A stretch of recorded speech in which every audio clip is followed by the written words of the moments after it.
Un séminaire pour discuter de médecine intégrative était organisé à Farehapé ce week-end. La médecine traditionnelle polynésienne, séduit de plus en plus les médecins conventionnels. Un moment de réflexion et de partage pour les professionnels de la santé qui ont combiné science et soins ancestraux. Le reportage.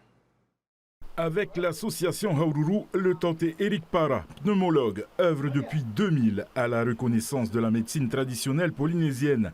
Les professionnels de santé formés à la médecine occidentale reconnaissent l'importance d'ouvrir leur esprit et leur âme à d'autres approches. Une tendance accentuée par les conséquences de la crise du Covid-19. C'est une demande maintenant de plus de 70% des professionnels de santé dans notre dernière enquête aux urgences de l'hôpital. Et puis c'est une demande des tradipraticiens. Aujourd'hui, il y en a déjà 11 qui sont sur place, mais d'autres sont en train de monter. Plus les jeunes médecins polynésiens. Enfin, tout ça, ça fait une fusion, comme disait notre ami Gontran, qui est absolument exceptionnelle. Et nous, on nous a soignés étant bébés. Et aujourd'hui, je suis en train de pratiquer et mettre... voilà. La préparation des remèdes traditionnels au Ra'auteti tend malheureusement à se perdre. Des ateliers de discussion ont été mis en place pour ce séminaire sur l'alimentation, l'obésité, la mère et l'enfant, les pratiques complémentaires comme l'hypnose ou le reiki, la langue et la culture polynésienne. Je pense que c'est primordial en fait de pouvoir intégrer la culture au sein de nos pratiques de soins. En fait, c'est juste une évidence. Donc d'abord, je rencontre les patients. En fonction des problématiques qui sont exprimées, moi, je vais leur proposer de rencontrer les tradipraticiennes.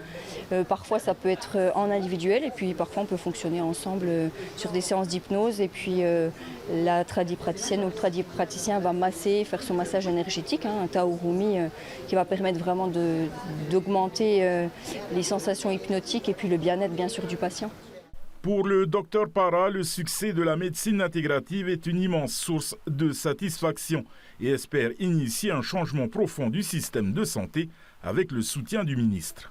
On a montré que quand on est malade, on vient avec ce que l'on est, on vient avec sa culture et il est nécessaire d'associer la médecine conventionnelle et la médecine traditionnelle parce que c'est un tout.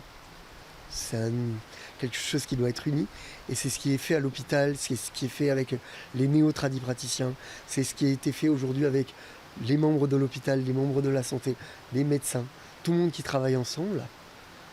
C'est ce lien-là qu'il faut qu'on crée. On ne doit pas faire deux portes, on doit en faire une qui travaille ensemble. C'est-à-dire qu'on a mis tous ensemble le monde des tradipraticiens et le monde de la médecine conventionnelle, la nôtre, la médecine fondée sur les preuves, sur la science, avec toutes les techniques complémentaires.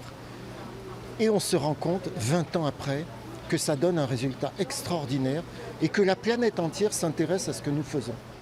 Le savoir ancestral s'insère peu à peu dans le quotidien de l'hôpital, du monde de la santé et au cœur des foyers du Fénois. Un retour aux sources grâce au concept du V'Aura.